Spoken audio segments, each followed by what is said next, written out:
Hello everyone, स्वागत है आप सबका हमारे YouTube channel success study by Shanky में। तो आज हम अपना एनसीईआरटी सीरीज़ को आगे बढ़ाते हैं और क्लास 10 का इकोनॉमिक्स का चैप्टर नंबर 5 जो आखिरी है उपभोक्ता अधिकार को शुरू करते हैं। ठीक है, तो ये जो है हमारे पास आगे जो है +1 +2 में भी आएगा काम, और आपके बहुत सारे जो एग्ज़ाम्स हैं उनमें भी क्या क्या है, ये आपका लगातार काम आता रहता है। ठीक है, तो आगे इसको थोड़ा सा हम डीपली पढ़ेंगे। तो उपरोक्त संग्रह उपभोक्ता विवाद निवारण आयोग के निर्णय के कुछ समाचार के नमूने हैं। इन मामलों में लोग इन संगठनों में क्यों गए, ये निर्णय इस लिए दिए गए क्योंकि कुछ लोग न्याय पाने के लिए दृढ़ एवं संघर्षरत रहे। किस तरह से वे न्याय को पाने के लिए तरसते रहे, इससे भी अधिक महत्वपूर्ण यह है कि जब उन्हें लगा कि उनके साथ गलत हुआ तो विक्रेताओं से यथोचित व्यवहार प्राप्त करने के लिए वे अपने उपभोक्ता अधिकार का प्रयोग कैसे कर सकते हैं। तो यहाँ पर एक जो उपभोक्ता है वो अपने अधिकारों को कैसे जो है प्राप्त कर सकता है, कैसे वो उसके लिए जो न्याय व्यवस्था है उसके लिए क्या कर सकता है, अपने लिए संघर्ष कर सकता है। तो ये जो है यहाँ पर बताया गया है। ठीक है, तो यहाँ पर कुछ अखबार की क्लिप भी है दी हुई जिसको आप क्या है इसमें पढ़ सकते हैं। ठीक है, तो शुरू करते हैं हम अपना अध्याय। तो इसने कहा है आगे कि हमारे पास बाज़ार में उपभोक्ता कैसे जो है अपनी जो एक बाज़ार के अंदर उपभोक्ता है अपनी स्थिति को किस प्रकार से पाता है। ठीक है, इसमें कहा है कि बाज़ार में हमारी भागीदारी कैसी है, एक उत्पादक और एक उपभोक्ता दोनों के रूप में होती है। उत्पादक क्या करता है, उत्पादक जो है उत्पाद को बनाने का काम करता है, यानी प्रोड्यूसर क्या करता है, प्रोडक्ट बनाता है। जैसे एग्जांपल के लिए आपके लिए सोप्स हो गई, आपके लिए पेस्ट हो गया, आपके लिए कोई अदर जैसे आपने को कुछ भी बिस्किट वगैरह है तो वो भी आपके क्या कर रहे हैं, वो आपके उत्पादक प्रोड्यूसर क्या कर रहे हैं, प्रोड्यूस कर रहे हैं। जबकि उपभोक्ता कौन है, उपभोक्ता वो आपका अंतिम जो है खरीदने वाला है, जो उसको क्या कर रहा है, उसको अपनी सेटिस्फेक्शन के लिए खरीद रहा है। ठीक है, यानी उसको क्या करके खरीद कर क्या कर रहा है, अपने आप को सेटिस्फाई करने का काम कर रहा है। ठीक है, तो वस्तुओं एवं सेवाओं के उत्पादक के रूप में हम पहले वर्णित कृषि उद्योग या सेवा जैसे क्षेत्रों में कार्यरत हो सकते हैं। उपभोक्ताओं की भागीदारी बाजार में तब होती है जब वे अपनी आवश्यकता अनुसार वस्तुओं या सेवाओं को खरीदते हैं। ठीक है, तो एक जो उपभोक्ता है वो क्या है, बाजार में क्यों खरीदता है, अपनी जो क्या है आवश्यकताओं को पूरा करने के लिए खरीदता है। ठीक है, तो उपभोक्ताओं के रूप में लोगों द्वारा जो उपभोग की जाने वाली वस्तुएं होती हैं वही क्या कहलाती है, अंतिम वस्तुएं कहलाती है। तो जिन वस्तुओं को उपभोक्ता क्या करता है, उपभोग करता है, यानी उनको प्रयोग करके ख़त्म कर देता है, वो क्या कहलाती हैं, अंतिम वस्तुएं कहलाती हैं। तो पिछले अध्याय में हमने विकास को बढ़ावा देने के लिए जरूरी नियमों और नियंत्रणों या इसके लिए उठाए गए कदमों की आवश्यकता का वर्णन किया।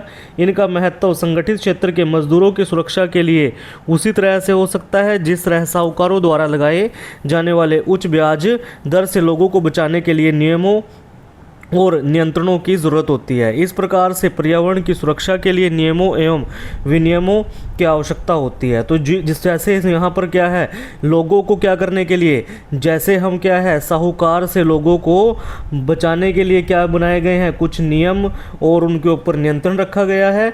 इसी प्रकार से जो है पर्यावरण की सुरक्षा के लिए भी हमने कुछ नियम और विनियमों की आवश्यकता है। उदाहरण के लिए अनौपचारिक क्षेत्रों के साहूकार, जिनके बारे में आप पहले के अध्याय 3 में पढ़ चुके हैं, कर्जदार पर बंधन डालने के लिए तरह तरह के दावपेच अपनाते हैं। सामयिक ऋण के कारण वे उत्पादक को उत्पाद निम्न दर पर बेचने के लिए मजबूर कर सकते हैं। ठीक है, तो वो क्या कर सकते हैं, जो उत्पादक है, जैसे किसान है, किसान को क्या कर सकता है, साहूकार अपने प्रोडक्ट को क्या करने, अपने गेहूँ, जीरी, चावल जैसे इनको क्या है क्या करने के लिए, उनको कम कीमत पर बेचने के लिए वो क्या कर सकता है, मजबूर कर सकता है। वे स्वप्ना जैसी महिला को ऋण चुकाने के लिए अपनी ज़मीन बेचने को विवश कर सकते हैं। इसी प्रकार असंगठित क्षेत्र में काम करने वाले बहुत से लोगों को निम्न वेतन पर कार्य करना पड़ता है और उन परिस्थितियों को झेलना पड़ता है जो न्यायोचित नहीं होती और प्राय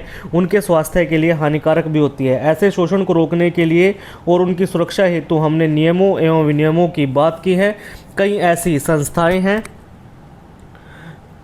जो क्या है, जिन्होंने यह सुनिश्चित करने के लिए लंबा संघर्ष किया कि इन नियमों का अनुपालन हो। तो इन नियमों को अनुपालन करने के लिए जो है हमें लंबे संघर्ष को क्या है अंजाम देना पड़ा। तो बाज़ार में भी उपभोक्ताओं की सुरक्षा के लिए नियम एवं विनियमों की आवश्यकता होती है, क्योंकि अकेला उपभोक्ता प्राय स्वयं को कमज़ोर स्थिति में पाता है। ठीक है, तो जो एक इसमें क्या है, तो उपभोक्ता की सुरक्षा के लिए हमने क्या है बहुत सारे नियम और विनियम बनाए हैं। क्यों? क्योंकि भाई एक उपभोक्ता है वो संगठित नहीं होते। ठीक है, तो इसके लिए उनको क्या है, ताकि वो अपने आप को कमज़ोर ना रहे, तो इसके लिए हमने क्या बनाए हैं, बहुत सारे नियम और विनियम बनाए हैं। ठीक है, तो खरीदी गई वस्तु या सेवा के बारे में जब भी कोई शिकायत होती है तो विक्रेता सारा उत्तरदायित्व क्रेता पर डालने का प्रयास करता है। ठीक है, तो अगर यहाँ पर क्या है, जो अगर कोई शिकायत होगी तो यहाँ पर जो क्या करेगा, तो विक्रेता जो है वो सारा किसके ऊपर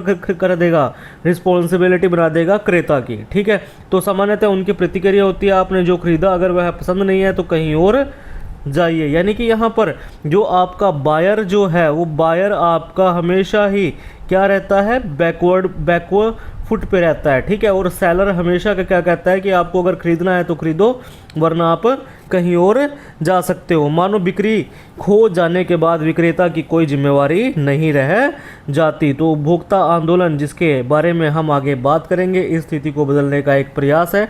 बाजार में शोषण कई रूपों में होता है। उदाहरण के लिए कभी कभी व्यापारी अनुचित व्यापार करने लग जाते हैं, जैसे दुकानदार उचित वजन से कम वजन तोलने या व्यापारी उन शुल्कों को जोड़ देते हैं जिनका वर्णन पहले नहीं किया गया हो, या मिलावटी दोषपूर्ण वस्तुएं बेची जाती है। तो जब उत्पादक थोड़े और शक्तिशाली होते हैं, यानी कि जो आपका प्रोड्यूसर जो है वो थोड़ा और अगर क्या हो जाए, शक्तिशाली हो जाए, और उपभोक्ता कम मात्रा में क्या करे, खरीदारी करते हैं और बिखरे हुए होते हैं, तो बाजार उचित तरीके से कार्य नहीं करता है। ठीक है, तो विशेष रूप से यह स्थिति तब होती है जब इन वस्तुओं का उत्पादन बड़ी कंपनियां कर रही हो। अधिक पूंजी वाली शक्तिशाली और समृद्ध कंपनियां विभिन्न प्रकार से चालाकी पूर्वक बाजार को प्रभावित कर सकती है। उपभोक्ताओं को आकर्षित करने के लिए वे समय समय पर मीडिया और अन्य स्रोतों से गलत सूचना देते हैं। जैसे एग्जाम्पल के लिए माउंटेन ड्यू, डर के आगे जीत है। तो ये सब क्या है, ये एक भ्रामक है। जिसमें क्या है, एक हीरो को क्या किया गया है, एक हील से, एक माउंटेन से क्या किया गया है, कूदते हुए दिखाया गया है। ठीक है, तो ये क्या है, भ्रामक हो सकती है। तो उदाहरण के लिए एक कंपनी ने यह दावा करते हुए कि माता के दूध से हमारा उत्पाद बेहतर है, सर्वाधिक वैज्ञानिक उत्पाद के रूप में शिशु के लिए दूध का पाउडर पूरे विश्व में कई वर्षों तक बेचा। कई वर्षों के लगातार संघर्ष के बाद कंपनी को यह स्वीकार करना पड़ा कि ये झूठे दावे करती आ रही है। इसी तरह सिगरेट उत्पादक कंपनियों से यह बात मनवाने के लिए कि उनका उत्पाद कैंसर का कारण हो सकता है, न्यायालय में लंबी लड़ाई लड़नी पड़ी। तभी आज जो है जितने भी आपके टोबैको प्रोडक्ट है, हर एक के ऊपर लिखा आता है इट कॉज फॉर कैंसर। ठीक है, तो अतः उपभोक्ताओं की सुरक्षा सुनिश्चित करने के लिए नियम और विनियमों की आवश्यकता है, तो ताकि आपके उपभोक्ताओं का जो है शोषण ना हो सके। इसके लिए क्या है, ये नियम और विनियम बनाए गए हैं। सभी जानते हैं कि तंबाकू लोगों की जान लेता है, पर कौन कहे कि तंबाकू कंपनियों को तंबाकू बेचने की छूट नहीं देनी चाहिए। यही पूंजीवाद है। ठीक है, तो यहाँ पर पूंजीवाद के बारे में बताया गया है। ठीक है, उसके बाद आते हैं उपभोक्ता आंदोलन। तो उपभोक्ता आंदोलन का प्रारंभ उपभोक्ताओं के असंतोष के कारण हुआ। तो जब उपभोक्ताओं को असंतोष हुआ तो उन्होंने क्या किया, उन्होंने आंदोलन करने स्टार्ट कर दिए, क्योंकि विक्रेता क्या है, कई अनुचित व्यावसायिक व्यवहारों में शामिल होते थे। बाजार में उपभोक्ता को शोषण से बचाने के लिए कोई कानूनी व्यवस्था उपलब्ध नहीं थी। लंबे समय तक जब एक उपभोक्ता एक विशेष ब्रांड उत्पाद या दुकान से संतुष्ट नहीं होता था तो सामान्यतः वह उस ब्रांड उत्पाद को खरीदना बंद कर देता था या उस दुकान से खरीदारी करना बंद कर देता था। तो ये अमूमन होता है कि जब हमें क्या है, हमने कोई प्रोडक्ट खरीदा तो हम उस दुकानदार के पास हम जो है दोबारा नहीं जाते हैं। जबकि हमें क्या है, हमें अपने जो प्रोडक्ट अगर हमारा जो है वो नुकसान वाला है या हमें गलत मिल गया है तो हमें उसके खिलाफ आवाज़ उठाने की ज़रूरत है। ठीक है, तो यह मान लिया जाता था कि वह उपभोक्ता की जिम्मेवारी है कि एक वस्तु या सेवा को खरीदते वक्त सावधानी बरते। तो यहाँ पर क्या कहा गया है कि अगर कोई प्रोडक्ट जो है खरीद लिया है, ठीक है, तो उसके लिए क्या है, जिम्मेवार कौन है, उसके लिए उपभोक्ता है। ठीक है, उसकी जिम्मेवारी है कि वो क्या करे, जो भी वस्तु और सेवा है उसको खरीदते वक्त सावधानी बरते। संस्थाओं को लोगों में जागरूकता लाने में भारत और पूरे विश्व में कई वर्ष लग गए। इसने वस्तुओं और सेवाओं की गुणवत्ता सुनिश्चित करने की जिम्मेदारी विक्रेताओं पर ही डाल दी। यानी कि जो है जिम्मेवारी किसके ऊपर रखी, विक्रेताओं के ऊपर रखी। ठीक है, क्रेताओं का को इससे क्या किया गया, हमेशा ही छूट प्रदान की गई। ठीक है, तो यहाँ पर क्या है, भारत में सामाजिक बल के रूप में उपभोक्ता आंदोलन का जन्म अनैतिक और अनुचित व्यवसाय कार्यों से उपभोक्ताओं के हितों की रक्षा करने और प्रोत्साहित करने की आवश्यकता के साथ हुआ। अत्यधिक खाद्य कमी, जमाखोरी, काला बाजारी, खाद्य पदार्थों एवं खाद्य तेल में मिलावट की वजह से 1960 के दशक में व्यवस्थित रूप में उपभोक्ता आंदोलन का उदय हुआ। तो उपभोक्ता आंदोलन का उदय कब हुआ, 1960 के दशक में हुआ। ठीक है, तो 1960 में हुआ, 1970 के दशक तक उपभोक्ता संस्थाएं वृहत स्तर पर उपभोक्ता अधिकार से संबंधित आलेख के लेखन और प्रदर्शनी का आयोजन का कार्य करने लगी थी। उन्होंने सड़क यात्री परिवहन में अत्यधिक भीड़ भाड़ और राशन दुकानों में होने वाली अनुचित कार्यों पर नज़र रखने के लिए उपभोक्ता दल बनाया। तो सबसे पहले जो है उपभोक्ताओं के अधिकारों के लिए क्या बनाया गया, उपभोक्ता दल बनाया गया। हाल में भारत में उपभोक्ता दलों की संख्या में भारी वृद्धि हुई है। ठीक है, तो ये कब बना था भाई, ये बना था 1970 के दशक में। ठीक है, उसके बाद क्या है, उपभोक्ता इंटरनेशनल। ठीक है, तो 1985 में संयुक्त राष्ट्र ने उपभोक्ता सुरक्षा के लिए संयुक्त राष्ट्र के दिशा निर्देशों को अपनाया। यह उपभोक्ता की सुरक्षा के लिए उपयुक्त तरीके अपनाने हेतु राष्ट्रों के लिए और ऐसा करने के लिए अपनी सरकारों को मजबूत करने हेतु उपभोक्ता की वकालत करने वाले समूह के लिए एक हथियार था। ठीक है, तो यानी कि 1985 में संयुक्त राष्ट्र ने क्या है, उपभोक्ता की सुरक्षा के लिए क्या है, संयुक्त राष्ट्र के दिशा निर्देशों को अपनाया।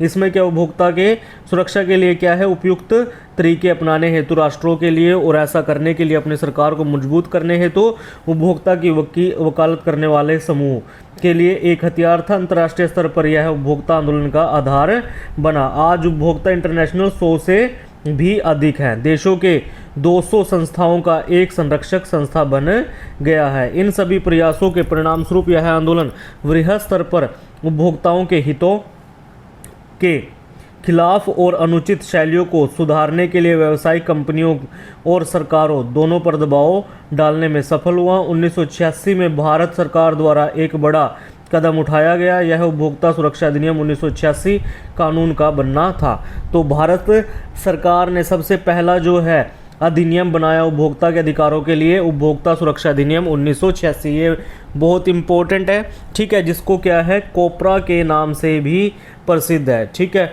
आप कोपरा के बारे में आगे पढ़ोगे। ठीक है, तो यानी कि ये क्या था, कंज्यूमर प्रोटेक्शन एक्ट था। ठीक है, तो आगे जो है आइए इन पर विचार करते हैं। ये आपका एक कंज्यूमर फोरम दिखाया गया है।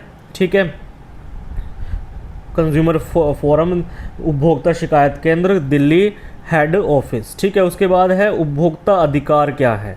ठीक है, तो सुरक्षा सबका अधिकार है। ठीक है, तो यहाँ पर रेजी का एक कष्ट है, उसके लिए हमें ये एक केस स्टडी दी गई है, वो उसको हम पढ़ लेते हैं। ठीक है, तो रेजी कक्षा 9 का एक स्वस्थ लड़का केरल के एक निजी चिकित्सालय में टॉन्सिल निकलवाने के लिए भर्ती हुआ। एक एनईटी सर्जन ने सामान्य बेहोशी की दवा देकर टॉन्सिल निकालने के लिए ऑपरेशन किया।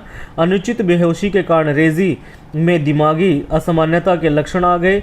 उसकी वजह से वह जीवन भर के लिए अपंग हो गया। ठीक है, तो यानी कि सर्जन की गलती की वजह से क्या है, उसको क्या है, जीवन भर के लिए अपंग होना पड़ा। उसके पिता ने सेवा में चिकित्सा की गलती और लापरवाही के लिए राज्य उपभोक्ता विवाद निवारण समिति में 5 लाख रुपए के मुआवजे का दावा किया। राज्य समिति ने यह कहकर मामला खारिज कर दिया कि सबूत पर्याप्त नहीं है।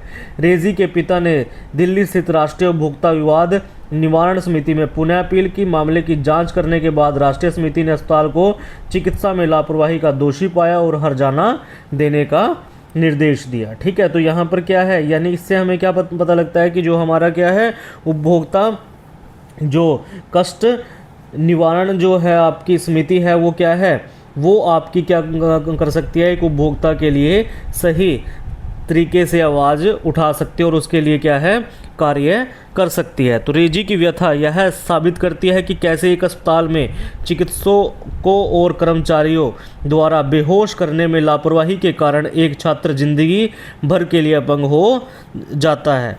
हम एक उपभोक्ता के रूप में बहुत सी वस्तुओं और सेवाओं का उपभोग करते हैं, तो हमें वस्तुओं के बाजारीकरण और सेवाओं के प्राप्ति के खिलाफ सुरक्षित रहने का अधिकार होता है, क्योंकि ये जीवन और संपत्ति के लिए खतरनाक होते हैं। उत्पादकों के लिए आवश्यक है कि वे सुरक्षा नियमों और विनियमों का पालन करें।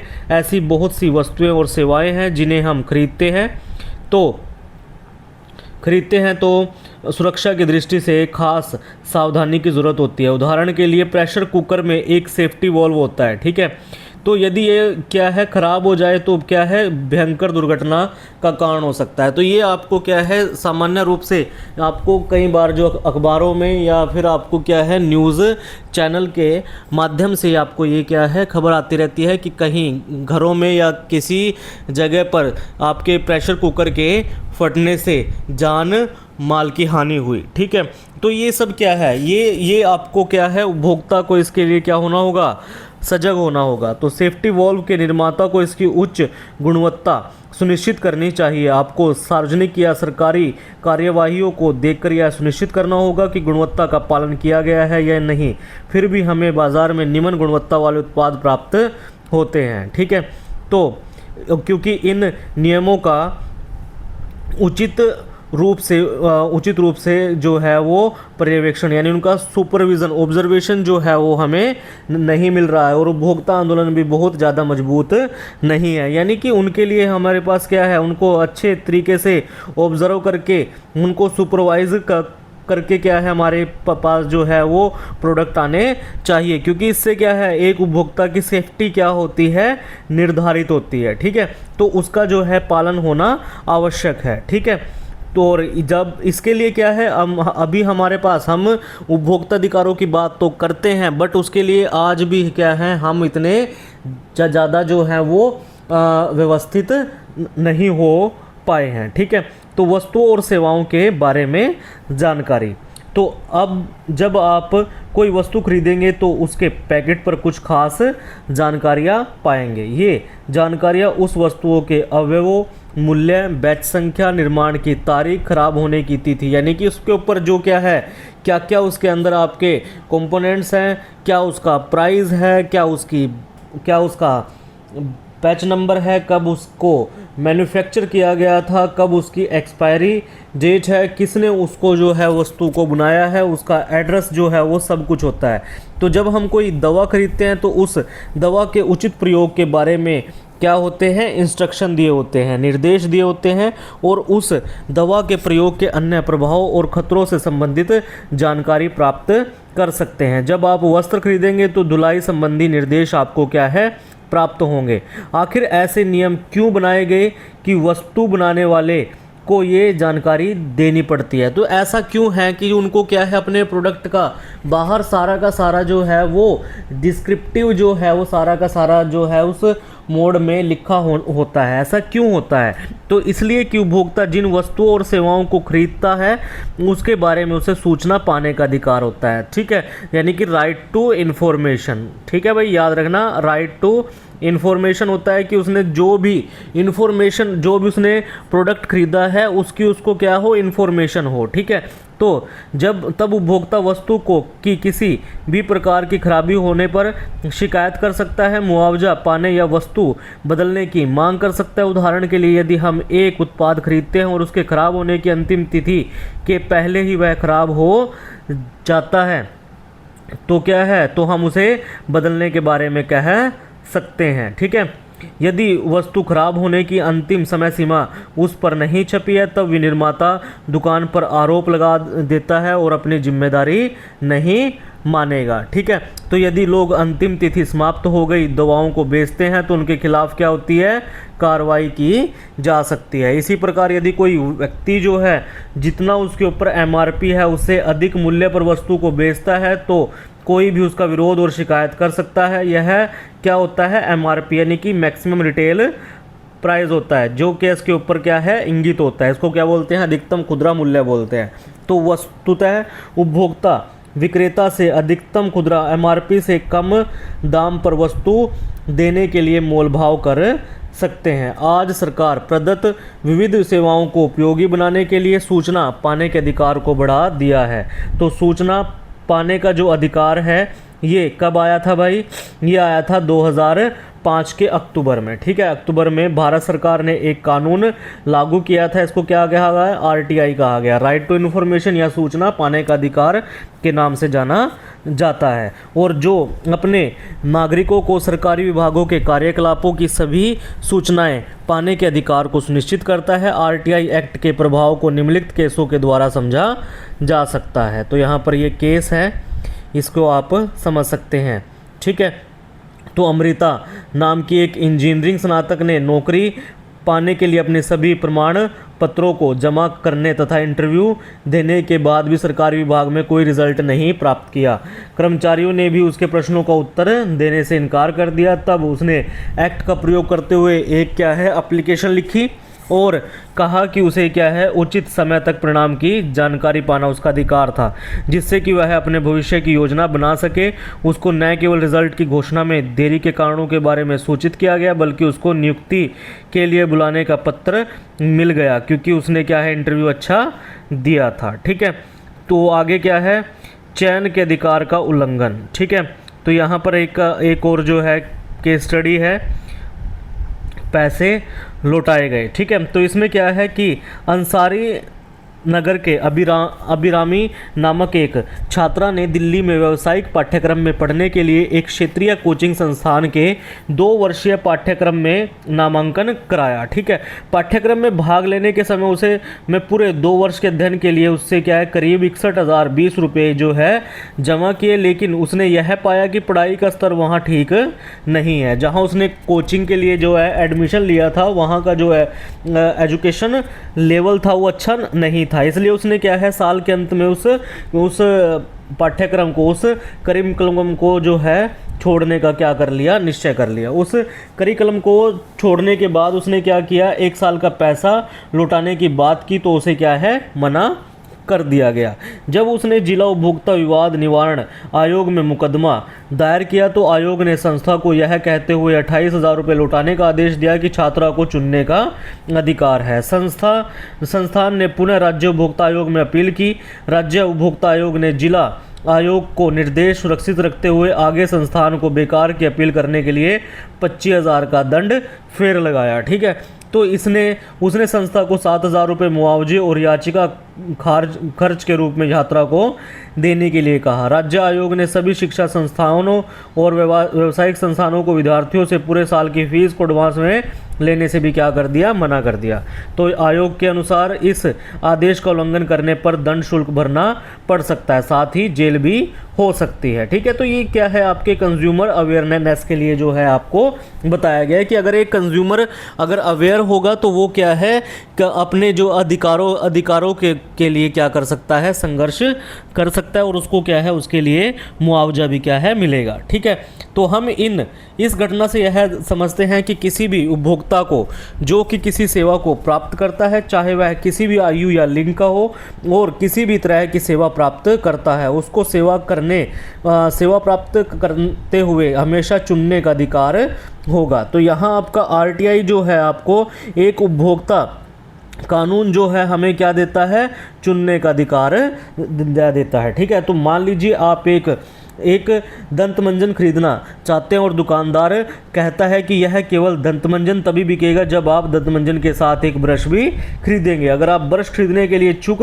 नहीं हैं तब आप आपके चुनने के अधिकार का उल्लंघन हुआ है। ठीक है, यानी कि आप क्या है, एक प्रोडक्ट को आपको खरीदने के लिए क्या किया गया है, आपके साथ यहाँ पर मजबूर किया गया है। तो यहाँ पर अगर वो आपको मजबूर कर रहा है यानी कि वो आपके चुनने के अधिकार का उल्लंघन कर रहा है। ठीक है, तो ठीक इसी तरह है, कभी कभी जब आप नया गैस कनेक्शन लेते हैं, गैस डीलर के साथ एक चूल्हा भी लेने के लिए दबाव डालता है। इस प्रकार कई बार हमें उन वस्तुओं को खरीदने के लिए भी दबाव डाला जाता है जिनको खरीदने की हमारी इच्छा बिल्कुल नहीं होती, तब आपके पास चुनाव के लिए कोई विकल्प नहीं होता। ठीक है, तो आइए इन पर विचार करें। इसके लिए आप क्या है, इनको आप पढ़ सकते हैं। ठीक है, जैसे प्रत्येक 500 ग्राम के पैक पर 15 ग्राम की अतिरिक्त छूट, अखबार के ग्राहक बने, साल के अंत में उपहार पाए। तो ये सब जो है आपको क्या है, उपभोक्ताओं को लाभ पहुंचता हो, इसके लिए आप जो है इनके लिए क्या कर सकते हैं, इसके ऊपर आप केस स्टडी कर सकते हैं। तो इन उपभोक्ताओं के न्याय पाने के लिए कहाँ जाना चाहिए। ठीक है, अगर एक उपभोक्ता को किसी प्रकार से उसके अधिकारों का उल्लंघन हुआ है तो उसको क्या है अपने न्याय के लिए, ठीक है, न्याय के लिए उसको कहाँ जाने की आवश्यकता है, ये यहाँ पर बताया गया है। ठीक है, तो इसमें क्या है, ये रेजी, मैथ्यू और अभी रामी के प्रकरणों को पुनः पढ़े जो पिछले अध्यायों में दिया जा चुका है। ये कुछ उदाहरण हैं जिनमें क्या उपभोक्ताओं के अधिकारों की अवहेलना की गई है। ऐसी घटनाएं अक्सर हमारे देश में घटित होती रहती हैं। इस स्थिति में इन उपभोक्ताओं को न्याय पाने के लिए कहाँ जाना चाहिए। तो उपभोक्ताओं को अनुचित सौदेबाजी और शोषण के विरुद्ध क्षतिपूर्ति निवारण का अधिकार है। अगर किसी उपभोक्ता को किसी तरीके से उसका जो है अनुचित सौदेबाजी की गई या उसका शोषण किया गया तो इसके विरुद्ध क्या है, उसको क्षतिपूर्ति यानी कंपनसेशन जो है पाने का अधिकार होता है। यदि एक उपभोक्ता को कोई क्षति पहुंचाई जाती है तो क्षति की मात्रा के आधार पर उसे क्षतिपूर्ति पाने का अधिकार होता है।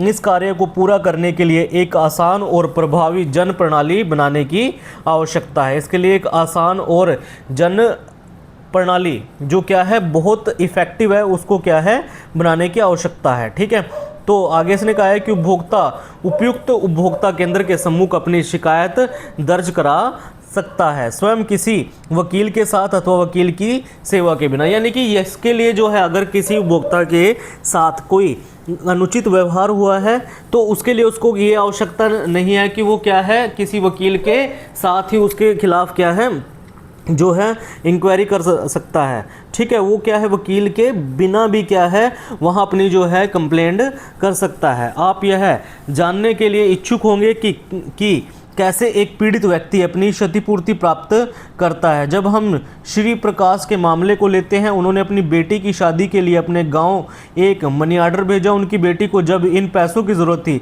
तब पैसे प्राप्त नहीं हुए, यहाँ तक कि महीनों बाद भी नहीं पहुँचे। प्रकाश ने नई दिल्ली के एक जिला स्तर के उपभोक्ता विवाद निवारण आयोग में मुकदमा दर्ज किया। उन्होंने जो कदम उठाए वे सभी विस्तार से नीचे दिए जा रहे हैं। आजकल उपभोक्ता एक व्यक्ति के रूप में या एक समूह के रूप में, जिसे क्लास एक्शन सूट कहा जाता है। अगर एक समूह के रूप में है तो उसे क्या बोलते हैं, क्लास एक्शन सूट कहते हैं। ठीक है, तो शारीरिक रूप में अथवा इंटरनेट के माध्यम से अपनी शिकायत दर्ज करवा सकते हैं और वीडियो कॉन्फ्रेंसिंग के द्वारा अपने मुकदमों की कार्रवाई करवा सकते हैं। ठीक है, तो यहाँ पर श्री प्रकाश के लिए उसने जो प्रक्रम अपनाया, जो उसने प्रोसेस अपनाई, प्रोसीड्यूर अपनाया, उसको बताया गया। अपनी बेटी के लिए प्रकाश मनी ऑर्डर भेजने के लिए पोस्ट ऑफिस जाता है। प्रकाश को यह पता चला कि रुपये उसकी बेटी को नहीं मिले। ठीक है, उसके बाद प्रकाश ने क्या किया, पोस्ट ऑफिस में मनी ऑर्डर के बारे में पूछताछ की। फिर उसके बाद वो क्या है पोस्ट ऑफिस द्वारा प्रकाश के प्रश्नों का संतोषजनक जवाब जो है नहीं दिया गया। ठीक है, फिर जो प्रकाश है वो क्या है उपभोक्ता संरक्षण परिषद में सलाह लेने के लिए गया और प्रकाश तब एक नज़दीकी उपभोक्ता विवाद निवारण आयोग में मुकदमा दर्ज करने के लिए गया और अदालत के ऑफिस से रजिस्ट्रेशन फॉर्म लेता है और अदालत दूसरे पक्ष को नोटिस भेजती है। वे आयोग कार्यालय में मुकदमे पर स्वयं बहस करता है। कौन, श्री प्रकाश। ठीक है, तो आयोग कार्यालय के जज दस्तावेजों का सत्यापन करते हैं और पीड़ित पक्ष तथा दूसरे पक्ष दोनों की दलील को सुनते हैं। जज आयोग का फैसला जो है वो सुनाते हैं। ठीक है, तो भारत में उपभोक्ता आंदोलन इसके जो फैसले में हमने उसके बारे में जो है वो पहले ही पढ़ लिया कि श्री प्रकाश के हक में आया और उसको क्या है कंपनसेशन जो है दिया गया, क्षतिपूर्ति उसको जो है दी गई। तो भारत में उपभोक्ता आंदोलन ने विभिन्न संगठनों के निर्माण में पहल की है, जिन्हें सामान्यतः उपभोक्ता अदालत या उपभोक्ता संरक्षण परिषद के नाम से जाना जाता है। तो उपभोक्ता संरक्षण परिषद या उपभोक्ता अदालत क्या है, जहाँ पर ये क्या है, ऐसे उपभोक्ता जो संगठन है, ठीक है, जो क्या है उपभोक्ता के शिकायतों को क्या है निपटान का काम करते हैं। तो ये उपभोक्ता आयोग विवाद निवारण का मार्गदर्शन करती है कि कैसे उपभोक्ता अदालत में मुकदमा दर्ज कराए। बहुत से अवसरों पर ये इन आयोगों में व्यक्ति विशेष उपभोक्ता का प्रतिनिधित्व भी करते हैं। ठीक है, तो यानी कि ये क्या है, ये जो आयोग है ये क्या अदालत उपभोक्ता आंदोलन के अंदर क्या करते हैं, उन किसी पीड़ित व्यक्ति का जो है वो क्या कर सकते हैं, प्रतिनिधित्व भी कर सकते हैं। ये स्वयंसेवी संगठन जनता में जागरूकता पैदा करने के लिए सरकार से वित्तीय सहयोग भी प्राप्त करते हैं। ठीक है, तो इनको क्या है, जो ये संगठन बनाए गए हैं स्वयंसेवी संगठन, इनको क्या है सरकार क्या करती है, समय समय पर वित्तीय सहयोग भी करती है। ठीक है, यदि आप एक आवासीय कॉलोनी में रहते हैं तो आपने निवासी कल्याण संघ का नाम पट अवश्य देखा होगा। यदि उनके किसी सदस्य के साथ कोई अनुचित व्यावसायिक कार्यवाही होती है तो उनकी तरफ से संस्था क्या करती है, मामले को देखती है। तो कोपरा के अंतर्गत उपभोक्ता विवादों के निपटारे के लिए जिला, राज्य और राष्ट्रीय स्तर पर एक त्रिस्तरीय न्यायिक तंत्र स्थापित किया गया है। ठीक है, कितना, कौन सा, त्रिस्तरीय, जिसमें पहला आता है जिला, फिर राज्य, फिर राष्ट्रीय स्तर। ठीक है, तो जिला स्तर पर प्राधिकरण, जिसे उपभोक्ता आयोग विवाद निवारण केंद्र भी कहते हैं। ठीक है, तो जिला स्तर का जो प्राधिकरण है उसको क्या बोलते हैं, उपभोक्ता आयोग विवाद निवारण केंद्र। ठीक है, तो 1 करोड़ तक के दावे से संबंधित मुकदमों पर विचार करता है। राज्य स्तरीय प्राधिकरण, जिसे राज्य आयोग कहते हैं, 1 करोड़ से 10 करोड़ तक, और राष्ट्रीय स्तर का प्राधिकरण क्या है, 10 करोड़ से ऊपर की जो है दावेदारी से संबंधित मुकदमों को देखता है। तो जिले स्तर पर कितना होता है, 1 करोड़ तक का। ठीक है, राज्य स्तर पर 1 से 10 करोड़ तक का। ठीक है, और राष्ट्रीय स्तर पर 10 करोड़ से ऊपर के जितने भी मामले होते हैं उनको क्या है, उनके ऊपर विचार किया जाता है। ठीक है, तो यदि कोई मुकदमा जिला स्तर के आयोग में खारिज कर दिया जाता है तो उपभोक्ता राज्य स्तर के आयोग में और उसके बाद राष्ट्रीय स्तर के आयोग में भी क्या कर सकता है, अपील कर सकता है। ठीक है, तो इस प्रकार अधिनियम ने उपभोक्ता के रूप में उपभोक्ता न्यायालय में प्रतिनिधित्व का अधिकार देकर हमें समर्थ बनाया है। ठीक है, तो इस अधिनियम में क्या है, उपभोक्ता के रूप में हमें क्या है, उपभोक्ता न्यायालय में क्या मिला है, प्रतिनिधित्व का अधिकार मिला है कि हम अपना जो है प्रतिनिधित्व वो स्वयं का कर सकते हैं, या फिर हमारी ओर से क्या है, एक जो आयोग है वो क्या है, वो हमारी ओर से क्या कर सकता है, प्रतिनिधित्व कर सकता है। ठीक है, आगे जो है आओ इन पर विचार करें, इसके लिए आप जो है पढ़ सकते हैं। ठीक है, तो यहाँ पर एक जो है जागो ग्राहक जागो, ये आपको क्या है बहुत बार जो है ऐड देखने को मिली होगी। ठीक है, तो उपभोक्ता जागरूक उपभोक्ता बनने के लिए आवश्यक बातें, तो जब हम विभिन्न वस्तुओं और सेवाएं खरीदते वक्त उपभोक्ता के रूप में अपने अधिकारों के प्रति सचेत होंगे, तब हम अच्छे और बुरे में फ़र्क करने तथा श्रेष्ठ चुनाव करने में सक्षम होंगे। ठीक है, तो जब हम क्या है, जब अपने जो भी हम क्या कर रहे हैं, जो भी वस्तु खरीद रहे हैं, ठीक है, या सेवा खरीद रहे हैं, उसके लिए हम अगर हमारे अधिकारों के लिए हम क्या रहेंगे, सचेत रहेंगे, हमें पता होगा कि हमारे अधिकार क्या हैं, तब हमें क्या है, अच्छे और बुरे का और अच्छा चुनने का क्या होगा, हम उसके अंदर ज़्यादा सक्षम होंगे। एक जागरूक उपभोक्ता बनने के लिए निपुणता और ज्ञान प्राप्त करने की ज़रूरत होती है। हम अपने अधिकारों के प्रति सचेत कैसे हो, तो निम्नलिखित पृष्ठ के पहले के पृष्ठों के विज्ञापनों को देखें, आप क्या सोचते हैं। तो कोपरा अधिनियम, कोपरा यानी क्या है, कंज्यूमर प्रोटेक्शन जो है एक्ट। ठीक है, तो इसमें क्या है, अधिनियम ने केंद्र और राज्य सरकारों में उपभोक्ता मामलों के अलग विभागों को स्थापित करने में मुख्य भूमिका अदा की है। आप जो विज्ञापन देख चुके हैं वह एक उदाहरण है जिसके द्वारा सरकार कानूनी प्रक्रिया के बारे में नागरिकों को अवगत कराती है। यानी कि सरकार भी क्या करती है, समय समय पर कंज्यूमर को क्या करती है, अवेयर करने का काम करती है कि उनके जो है अधिकार क्या है जिसका वे प्रयोग कर सकते हैं। आपने टेलीविज़न के चैनलों पे ऐसे जो है विज्ञापन देखे होंगे, जैसे जागो ग्राहक जागो, ठीक है, ये आपने बहुत बार देखा होगा, ठीक है। तो आप इसके बारे में विचार कर सकते हैं, ठीक है। ISI और एगमार्क, ये इसके लिए भी आपको क्या है, बहुत बार क्या है अवेयर किया जाता है कि अगर आपको क्या है कोई वस्तु खरीदनी है तो उसके ऊपर जो है आप किस चीज़ का जो है आप चिन्ह देख सकते हो और वो आपको जो है उस वस्तु की गुणवत्ता के बारे में बताएगा। अगर आपने एग्रीकल्चर प्रोडक्ट खरीदना है तो आप उसके ऊपर एग मार्क का निशान देखिए। तो विभिन्न वस्तुएं खरीदते समय आपने आवरण पर लिखे अक्षरों, ISI mark, egg mark, hallmark के शब्द चिन्ह लोगों को अवश्य देखा होगा। ये क्या कहलाते हैं, लोगो का कहलाते हैं, ठीक है, लोगो बोलते हैं इनको, ठीक है। तो ये जो है जब उपभोक्ता को कोई वस्तु या सेवाएं खरीदते हैं तो ये शब्द चिन्ह जो लोगो होते हैं, ये प्रमाणक चिन्ह उन्हें अच्छी गुणवत्ता सुनिश्चित करने में मदद करते हैं, ठीक है। तो ऐसे उत्पादकों को उनके द्वारा श्रेष्ठ गुणवत्ता पालन करने की स्थिति में लोगों को प्रयोग करने की अनुमति क्या करते हैं, देते हैं। तो यद्यपि ये संगठन बहुत से उत्पादों के लिए गुणवत्ता का मानदंड विकसित करते हैं, लेकिन सभी उत्पादकों का इन मानदंडों का पालन करना जरूरी नहीं होता। फिर भी कुछ उत्पाद जो उपभोक्ता की सुरक्षा और स्वास्थ्य को प्रभावित करते हैं या जिनका उपयोग बड़े पैमाने पर होता है, जैसे LPG सिलेंडर, खाद्य रंग एवं उपयुक्त सामग्री, सीमेंट, बोतलबंद पेयजल आदि, इनके उत्पादन के लिए यह अनिवार्य होता है कि उत्पादक इन संगठनों से प्रमाण प्राप्त करें, ठीक है। तो ये जो है आपको क्या है यहाँ पर दिखाए गए हैं अलग अलग प्रकार के लोगो, ठीक है। तो इसके लिए आप क्या है इनके ऊपर विचार कर सकते हैं, ठीक है। इसके बाद आता है उपभोक्ता आंदोलन को आगे बढ़ाने के संबंध में, ठीक है।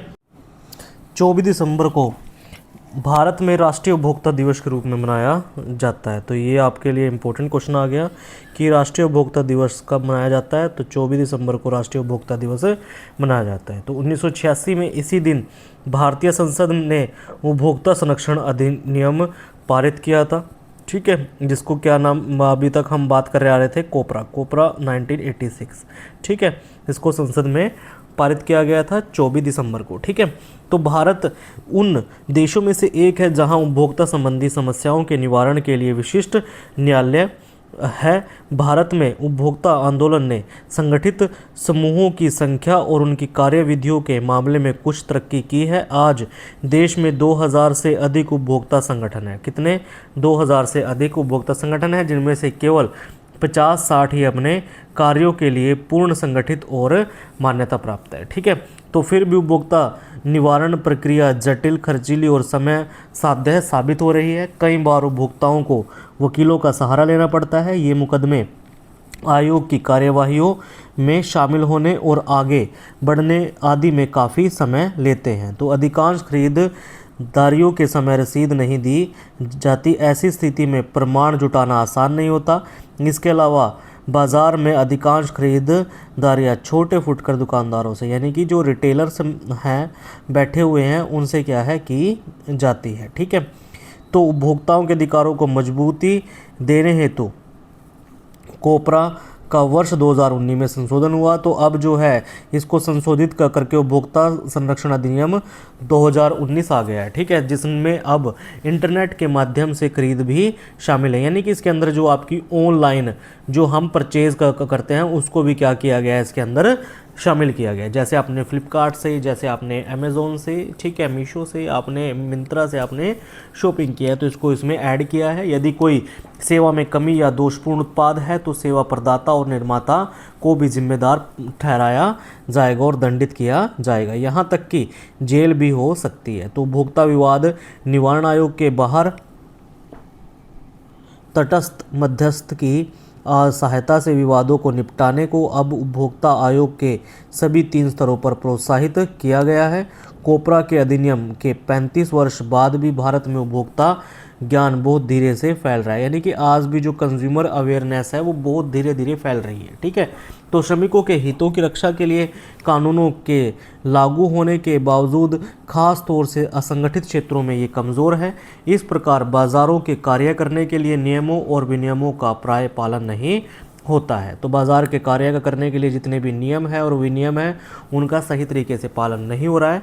फिर भी उपभोक्ताओं को अपनी भूमिका और अपना महत्व समझने की ज़रूरत है। यह अक्सर कहा जाता है कि उपभोक्ता की सक्रिय भागीदारी से ही उपभोक्ता आंदोलन प्रभावी होगा। अगर जो है उपभोक्ता क्या होंगे, सक्रिय होंगे, तभी जो है उपभोक्ता आंदोलन भी क्या होगा, प्रभावी होगा। इसके लिए स्वैच्छिक प्रयास और सबकी साझेदारी से युक्त संघर्ष की ज़रूरत है। ठीक है, तो आगे इसका अभ्यास है दिया हुआ, वो आप कर सकते हो। ठीक है, तो यहीं पर हमारा जो ये अध्याय है, चैप्टर है हमारी 10th क्लास की NCERT इकोनॉमिक्स, वो आपकी ख़त्म होती है।